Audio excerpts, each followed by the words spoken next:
മലയാളികളാണല്ലേ? അതെ. യോ, sir മലയാളിയാണോ? Sir, ഞങ്ങൾ രണ്ടുപേരും കൂടെ രാവിലെ കടപ്പുറത്ത് നടക്കാൻ പോയപ്പോൾ രണ്ടുപേരും ഈ പെട്ടിയും കൈ തന്നിട്ട് ഓടിക്കളഞ്ഞു. അത് ഈ സാറിനോട് പറഞ്ഞിട്ട് സാറ് വിശ്വസിക്കുന്നില്ല. സാർ, ഞങ്ങൾ പൊയ്ക്കോട്ടെ സാർ. അവിശ്വാസം കൊണ്ടല്ല, പോലീസ് പിടിക്കുമെന്നായപ്പോൾ സ്വമേധയാ കീഴടങ്ങിയതാവാനും വഴിയുണ്ടല്ലോ. എന്നാ പിന്നെ സാറ് ഞങ്ങളെ അകത്താക്കിയിട്ട് തല്ലിക്കോ. ഇക്കാലത്ത് ഒരു നല്ല കാര്യം ചെയ്താൽ അതാണല്ലോ പ്രതിഫലം. Mister Vijayan, I am Das, Ramdas. Mister Dasan, department is grateful to you. പക്ഷേ നിയമത്തിന്റെ ഫോർമാലിറ്റീസിൽ നിന്നും ആർക്കും അങ്ങനെ പെട്ടെന്ന് സ്കിപ്പ് ചെയ്യാൻ പറ്റില്ല. ഇപ്പോൾ ഈ കേസുമായി ബന്ധപ്പെട്ട് ഞങ്ങളുടെ കയ്യിലുള്ളത് നിങ്ങൾ രണ്ടുപേർ മാത്രമാണ്. അയ്യോ, അപ്പൊ സത്യസന്ധതയ്ക്ക് ഇവിടെ യാതൊരു വിലയില്ലേ സാർ? ജാമ്യത്തിലെടുക്കാൻ ആരെങ്കിലും വരുത്തിയാൽ മതി. സാറ് തന്നെ ഞങ്ങളെ ജാമ്യത്തിലെടുത്താൽ മതി. It is not possible. Sir, ഇവിടെ ഞങ്ങൾക്ക് ആരെയും പരിചയമില്ല സാർ. നിങ്ങൾ അപ്സെറ്റ് ആവാതെ ആലോചിച്ച് നോക്ക്. ഈ മദരാശിയിൽ എത്രയോ മലയാളികളുണ്ട്. കൂട്ടത്തിൽ ഏതെങ്കിലും ഒരു പരിചയക്കാരൻ, ഒരു നാട്ടുകാരൻ. നാട്ടുകാരെ ഉണ്ടെങ്കിൽ തന്നെ അവർക്കൊന്നും മേൽവിലാസമില്ല. മേൽവിലാസം ഇല്ലാത്ത നാട്ടുകാരാണ് അധികവും. അങ്ങനെയാണെങ്കിൽ ആരെങ്കിലും കിട്ടുന്നതുവരെ എനിക്ക് നിങ്ങളെ കസ്റ്റഡിയിൽ വെക്കേണ്ടി വരും. ഇപ്പോഴെങ്ങനെ ഇരിക്കുന്നു? ആ പെട്ടി വല്ല കുപ്പത്തൊട്ടിയിൽ വലിച്ചെറിഞ്ഞാൽ പോരായിരുന്നു. രാഷ്ട്ര സേവനത്തിന് ഇറങ്ങിയിരിക്കുന്നു. സാർ, സാർ, എന്റെ വീട്ടിനടുത്തുള്ളൊരു തൊട്ടടുത്തുള്ള ഒരു ആൾ ഇവിടെ ജോലി ചെയ്യുന്നുണ്ട്, ടാക്സി ഡ്രൈവറായി. പുത്തൻപുരയ്ക്കൽ ബാലൻ, പി ബാലൻ. ഓഹോ, ടാക്സി ഡ്രൈവർ ആണെങ്കിൽ കണ്ടുപിടിക്കാൻ എളുപ്പമാണ്.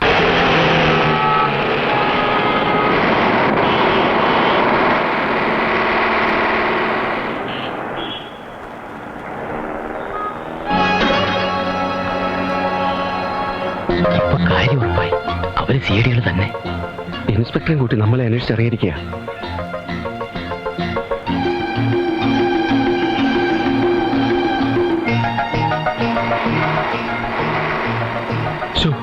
എന്റെ കർത്താവേ, നമ്മളെ കണ്ടെന്നാ തോന്നുന്നേ.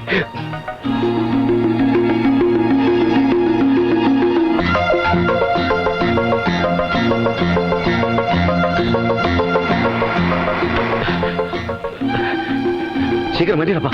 57 സീറ്റാണ് ആകെ ഫലം പ്രഖ്യാപിച്ചത്. അതിൽ 43 ഇടത് മുന്നണിക്ക്. എന്താ അവരുടെ കുറിച്ചുകയറ്റം? ശീഘ്രം പോ.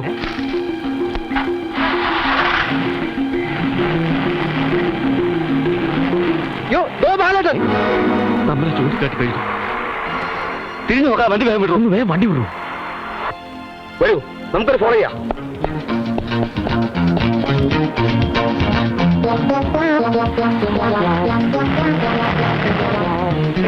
എങ്ക പോണം?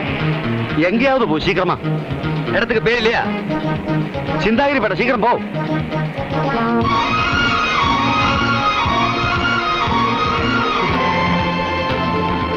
ഒന്ന് തിരിഞ്ഞു നോക്കാം. വണ്ടി വേഗം വിടൂ. എന്താ ഇത്ര തിരക്ക്? വല്ലവന് കാറ്റ് പോയോ? എന്റെ കർത്താവേ, സ്പീഡ് പോരാ. ഒന്ന് വേഗം വിടൂ. അതെ, ഇത്തിരി പ്രായക്കൂടുതലുള്ള വണ്ടിയാ. ചെറുപ്പക്കാരെ പോലെ അത്ര പെട്ടെന്ന് ഓടാൻ പറ്റില്ല.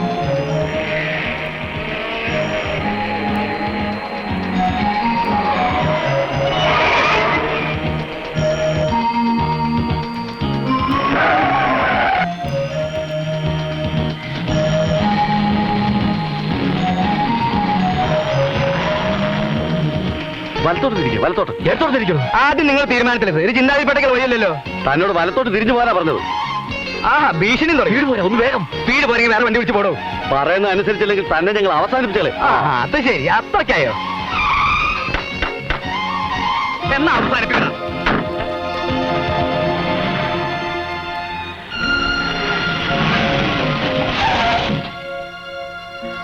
ബാലേട്ടാ, ബാലേട്ടാ, ബാലേട്ടാ. താൻ ആരാ? ബാലേട്ടൻ എന്നെ ഓർമ്മയില്ലേ? ബാലേട്ടന്റെ വീട്ടിൽ തൊട്ടടുത്തുള്ള നാരായണൻകുട്ടിയുടെ മോൻ. നാരായണൻകുട്ടിയുടെ മകൻ ദാസനോ? രാമദാസനോ? ഓർമ്മയില്ലേ? ബാലേട്ടന്റെ വീട്ടിലെ വെള്ളം കോരാനുള്ള തൊട്ടി കിണറ്റിപ്പോയപ്പോ ഞാൻ വന്ന് എടുത്തു തന്നത്. എനിക്ക് ഓർമ്മയില്ലല്ലോ. ഞാൻ എടുത്തു തന്നത് ബാലേട്ടാ. എന്റെ ബാലേട്ടാ, ബാലേട്ടാ. എനിക്ക് പാര വെച്ചിട്ടുള്ളത് അധികവും മലയാളികൾ തന്നെയാ. ആദ്യമൊക്കെ മലയാളം സംസാരിക്കുന്നവരെ കണ്ട സ്വർഗം കിട്ടിയത് പോലെയായിരുന്നു. ഇപ്പോ മലയാളി എന്ന് കേട്ടാ മനുഷ്യന് പേടിയാവുക ചെയ്യണേ. ഏത് വഴിക്കാ മലയാളി പാര നെഞ്ചത്ത് കുത്തുന്നതെന്ന് പറയാൻ പറ്റില്ലല്ലോ. നിങ്ങളങ്ങനെ. നിങ്ങളുടെ കാര്യമല്ല ഞാൻ പറഞ്ഞത്, ഞാൻ പൊതുവെ പറഞ്ഞതാ. പിടിച്ചുപറിക്കാരൻ, കത്തിക്കുത്ത് കേസുകാരൻ, പെമ്പിള്ളേരെ പഴപ്പിച്ച് നാട് വിടുന്നവൻ, ഇങ്ങനെയുള്ള എല്ലാ അലവലാതി മലയാളികളും കള്ളവണ്ടി കയറി ഇങ്ങ് പോരും. അവരുടെയൊക്കെ തറവാടാണല്ലോ മദിരാശിപ്പട്ടണം. ബാലേട്ടാ, ഞങ്ങളുടെ കാര്യമല്ല, ഞാൻ പൊതുവെ പറഞ്ഞതാ. സെൻട്രൽ സ്റ്റേഷൻ ചെന്നാ കാണാം കള്ളലക്ഷണമുള്ള മോന്ത, കയ്യിലൊരു എയർ ബാഗ്, ദിവസേന ജാഥയല്ലേ? ദേ, ബാലേട്ടാ നിങ്ങളുടെ കാര്യമല്ല ഞാൻ പറഞ്ഞത്, പൊതുവെ പറഞ്ഞതാ. ഈ പൊതുവേ പറഞ്ഞത് മതി.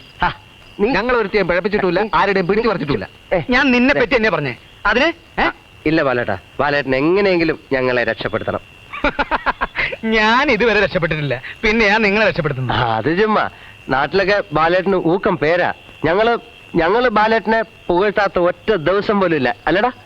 മോനെ രാമദാസ, നിന്റെ അച്ഛൻ നാരായണൻകുട്ടി ചേട്ടൻ ഇത്രയും എടുക്കില്ലായിരുന്നു. ഞാൻ പിടിക്കാം. വേണ്ട, ഇതുവരെ ഞാൻ തന്നെയല്ലേ പിടിച്ചത്. വേണ്ട വേണ്ട വേണ്ട. ലക്ഷ്മി, ஏன் இவ்வளவு லேட்டு? பசங்க தூங்கியாச்சா? இவங்கெல்லாம் யாரு? உனக்கு தெரியாது, ஊரில் இருந்து வந்திருக்கேன். வா. எதுக்கு? அப்புறம் விவரமாய் சொல்றேன், நீ சாப்பாடு எடுத்து வச்சுட்டு. ദാ. അപ്പൊ സത്യമാണ് കേട്ടത്. എന്ത്? ബാലേട്ടന്റെ ഭാര്യ ഒരു തമിഴത്തിയാണെന്ന് നാട്ടി വെച്ച് കേട്ടപ്പം വിശ്വസിച്ചില്ല. ആ, എന്താ കുഴപ്പം? എനിക്ക് മലയാളികളായിട്ട് ഒരു ഇടപാടില്ലെന്ന് ഇപ്പൊ നിങ്ങൾക്ക് മനസ്സിലായോ? ലവ് മാരേജ് ആണല്ലേ? എന്ത് മാരേജിനാവട്ടെ, നിങ്ങൾ അടുത്ത പരിപാടി എന്താ? നാളെ തന്നെ സ്ഥലം വിടല്ലേ? ഇത് ബാലേട്ടന്റെ സ്വന്തം വീടല്ലേ? നല്ല സൗകര്യം, ഒരു 5-8 ആളുകൾക്ക് സുഖമായിട്ട് താമസിക്കാം, അല്ലടാ? ഞാൻ ചോദിച്ചതിന് മറുപടി പറഞ്ഞില്ല. சாப்பிட்டு வாங்க. അതെ. വാ.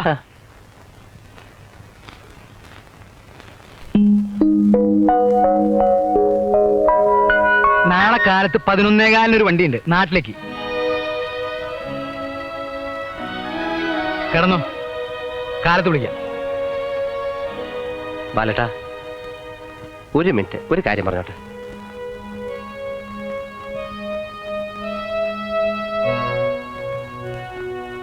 ബാലേട്ടാ, അത് വെറുതെ മനുഷ്യനെ തൊന്തരപ്പെടുത്തല്ലേ. ബാലേട്ടാ, വേറൊരു ആശ്രയം ഇല്ലാത്തോണ്ടാ. അച്ഛൻ മരിച്ചേ പിന്നെ സ്ഥിതിയൊക്കെ വളരെ മോശമായി. എന്നെ പഠിപ്പിക്കാൻ വേണ്ടി ഉണ്ടായിരുന്ന കിടപ്പാടം വരെ അമ്മയ്ക്ക് വിൽക്കേണ്ടി വന്നു. എന്നെങ്കിലും ഞാനൊരു കര പറ്റുമെന്ന് പാവ അമ്മ വിചാരിച്ചു. ബാലേട്ടനറിയോ, ഞങ്ങളുടെ അകന്ന ബന്ധത്തിൽപ്പെട്ട ഒരു വീട്ടിൽ അനാഥയെ പോലെ കഴിയാൻ എൻ്റെ അമ്മ. അറബിക് കഥകളിലെ രാജകുമാരനെ പോലെ ഒരു ദിവസം പൊന്നും വാരി ഞാൻ അവിടെ ചെല്ലുമെന്ന അമ്മയുടെ വിചാരം. മടുത്ത് ബാലേട്ട. വലിയ ബംഗ്ലാവും കാറും ഒന്നും ഒരിക്കലും ഞാൻ സ്വപ്നം കണ്ടിട്ടില്ല. ഒരു ചെറിയ ജോലി, വയസ്സായ അമ്മയ്ക്ക് കുഴമ്പ് ഉരട്ടി കുളിക്കാനുള്ള കാശെങ്കിലും എത്തിച്ചു കൊടുക്കണമെന്നുണ്ട്. അത്രയുള്ള എൻ്റെ ആശ.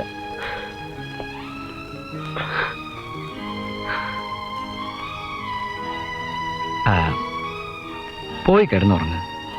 ഏതായാലും നേരം വിളിക്കട്ടെ.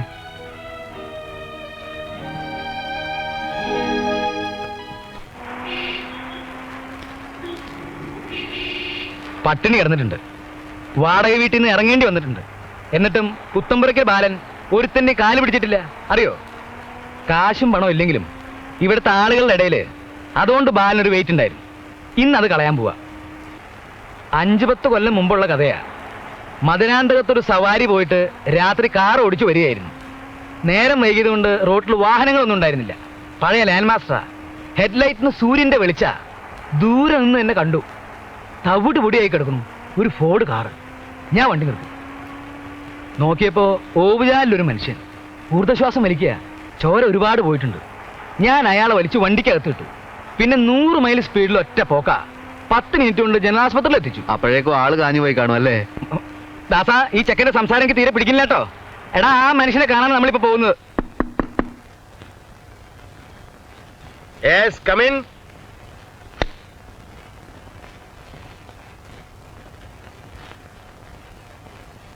ആ എന്തൊക്കെയാണ് ബാല, ഈ പാവപ്പെട്ടവനൊക്കെ താൻ മറന്നു കാണുമെന്നാ കരുതിയത്. അയ്യോ, പല പ്രാരാബ്ദങ്ങളായിട്ട് നടക്കുകയാണേ. പ്രാരാബ്ദോ? തനിക്കോ? ഞാനിവിടെ ഉള്ളപ്പോ നടക്കില്ല. ഇവരൊക്കെ ആരാ? ഞാൻ ബുദ്ധിമുട്ടിപ്പിക്കുകയാണെങ്കിൽ ക്ഷമിക്കണം. താൻ കാര്യം പറ ബാല. എനിക്ക് വളരെ വേണ്ടപ്പെട്ട കുട്ടികളാ.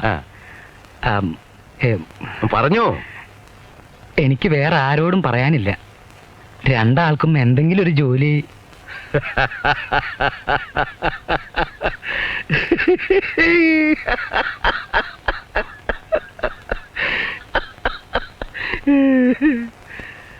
ആവശ്യത്തിന് വിദ്യാഭ്യാസമൊക്കെ ഉണ്ടല്ലോ. ഞാൻ ബികോം പാസ്സായിട്ടുണ്ട്, ഫസ്റ്റ് ക്ലാസ്. ഇവൻ പ്രീ BSc പ്രീ ഡിഗ്രി. ഇന്ന് തന്നെ ജോയിൻ ചെയ്യുന്നോ? ഈ ബാലൻ എനിക്ക് അത്രയ്ക്ക് വേണ്ടപ്പെട്ടയാളാ, അതുകൊണ്ടായി ചോദിക്കുന്നേ. ഓ, താൻ ഇപ്പോഴെങ്കിലും ഒരു കാര്യത്തിന് എന്നെ തിരക്കി വന്നല്ലോ, അതാ എനിക്ക് സന്തോഷം. ഈ ദാസന്റെ കാര്യ എനിക്ക് പ്രധാനം. എന്റെ കാര്യവും ബാലേട്ടന് വളരെ പ്രധാനമാണ്. ദാസൻ കൊമേഴ്സ് ആയതുകൊണ്ട് അക്കൗണ്ട് സെക്ഷനിൽ വർക്ക് ചെയ്യട്ടെ. ഞാനും. ഇയാൾ തൽക്കാലം ഗോഡൌണില്ല, ഒഴിവ് വരുമ്പോ ഓഫീസിൽ കയറാം.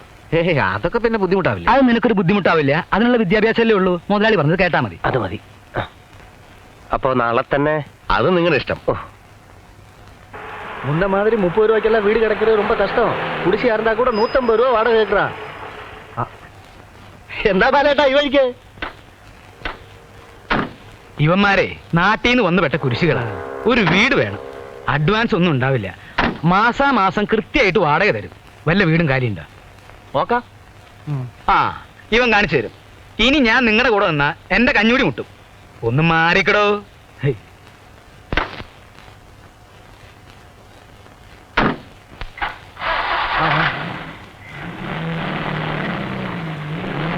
ദേ, ബാലേട്ടാ, നിന്നെ. അതെ, അവിടെ ഞങ്ങൾക്ക് എന്ത് ശമ്പളം കിട്ടും ബാലേട്ടാ? അതൊന്നും എനിക്കറിയില്ല. എന്തായാലും ഒരു 1000-1500 രൂപ കിട്ടുമായിരിക്കും അല്ലേ? അതൊന്നും പോരാ. നിനക്കിപ്പോ ഒരു 5000 രൂപ കിട്ടും, മറ്റവനൊരു 4000 രൂപ കിട്ടും. അപ്പോ രണ്ടാൾക്കും കൂടി 9000 രൂപ. എന്താ പോരെ? നിനക്ക് തലയ്ക്ക് വല്ല ഭ്രാന്തണ്ടാ? കൂടി വന്നാ ഒരു 500 രൂപ കിട്ടും. 500 രൂപ? അയ്യേ. സൗകര്യം ഉണ്ടെങ്കിൽ പോയാ മതി. അല്ല, ഞാൻ പിന്നെ ബാലേട്ടാ, ഉടുക്കാൻ വാങ്ങാനും കഞ്ഞി വെക്കാനും ഒക്കെ ആയിട്ട് ഒന്നുമില്ല കയ്യില്. പിന്നെ എന്തും കൊണ്ടാ ഇങ്ങ് പോകുന്നത്? രണ്ടടങ്ങഴി അരിയുടെ ചോറിനാനുള്ള ഒരു വയറും ഇളിഞ്ഞൊരു മോന്തയുണ്ട് സ്വന്തമായിട്ടല്ലേ? അതെ.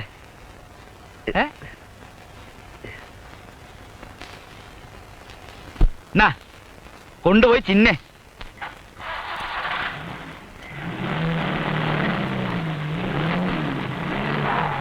ഏത് ടൈപ്പ് വീട് വേണമെന്ന് ചോദിക്കുന്നു. ആ, വീട് നല്ല വീടായിരിക്കണം. ബെഡ്റൂം ഒന്ന് പോരല്ലേ? ആയേ. രണ്ടു തന്നെ ആയിക്കോട്ടെ. പിന്നെ അതിഥികളൊക്കെ വന്നാൽ ഇരിക്കാൻ നല്ലൊരു ഹാള്. അത് വേണം. പിന്നെ ബാത്റൂം അറ്റാച്ച്ഡ് ആവണം. പൂജാമുറിയോ? പൂജാമുറി ആയിക്കോട്ടെ. ആയിക്കോട്ടെ ആയിക്കോട്ടെ. വീടിന്റെ മുൻവശം കാണാൻ ഒരു ചേല് വേണം, നല്ല പൂന്തോട്ടവും കാറ് കയറ്റിയിടാനുള്ള സ്ഥലവും. ഇപ്പൊ എല്ലാ സൗകര്യം ഉള്ളൊരു വീട് വേണമെന്ന് അർത്ഥം. അത് തന്നെ. നിങ്ങൾ ഈ പറഞ്ഞ സൗകര്യമൊക്കെ ഉള്ളൊരു വീട് വേണമെങ്കിലേ മാസം ഒരു 2000 രൂപ വാടകയാവും.